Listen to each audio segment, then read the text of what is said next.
The science is the same of that of a lens. Here's a simple example. So if you're looking at Chicago here, just maybe now you can just see the top of the Sears Tower, and if our simulated temperature inversion moves into place, hopefully now you can see pretty much all of Chicago, see all the lower buildings, including what's at ground level.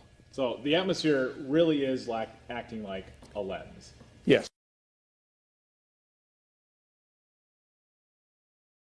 Science is all about testable, observable, and repeatable data, right? So to alleviate the problem of distorting the edges because the magnifying glass ring is too small, I went on Amazon and I got these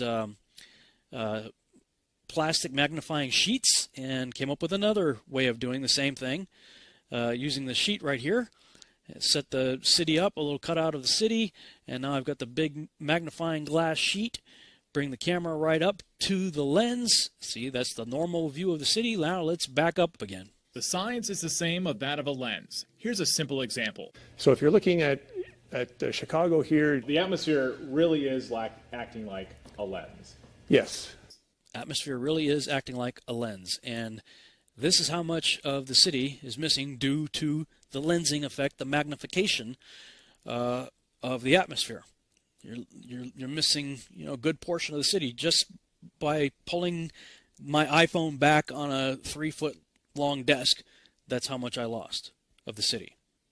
We're all the way up against the glass. Now let's zoom across the lake, and wow, look at that. The lower portions start to disappear. Now let's zoom back in to get a little closer to the one that Captain Baltard was talking about here.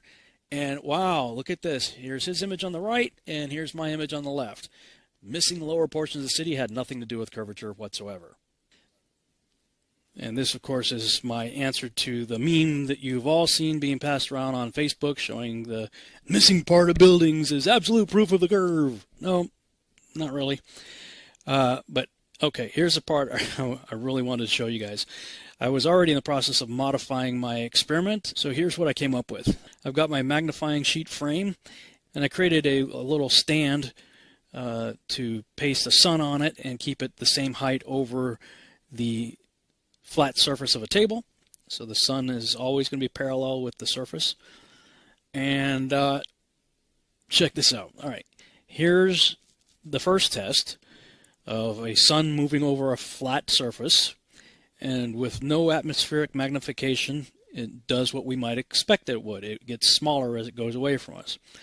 All right, now let's see what happens when we add in our atmospheric magnification. Again, water and refraction.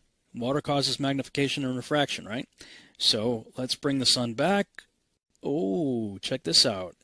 Refraction bends the light downward. It made the sun set on a parallel surface as it was moving parallel, the same height, the whole way over a flat surface. The refraction caused the sun to set.